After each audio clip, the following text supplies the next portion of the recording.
мынау шарын шатқалы. Басқа елдерден, Өзбекстан, Қырғызстаннан қарайтындар бар көп. Бұл Қазақстанда, Алматы облысында. Осы жақта. Осы алтын қоңызды басқа елдерден де алып жата ма деп сұрайды. Иә, конечно, алып жатады. Біз Қырғызстанға мынау Алаш базардан жүреді, сол жерден салып жетіп жатырмыз. Көбінесе Қырғызстан алады негізі. Қарақалпақстаннан. Мынау енді басқа Қытайдағы қазақтар алды, Кореяда қазақтар алды, одан проблема жоқ.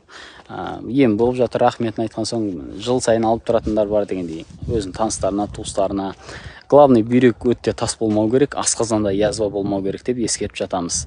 Сол алтын қоңыз алып ішкілеріңіз келсе, 877-257-14-19 WhatsAppқа жазыңыздар. Басқа елден қарап отқандар болса, осы жерге міндетті түрде келіңіздер. Бұл жерде жақсы жер.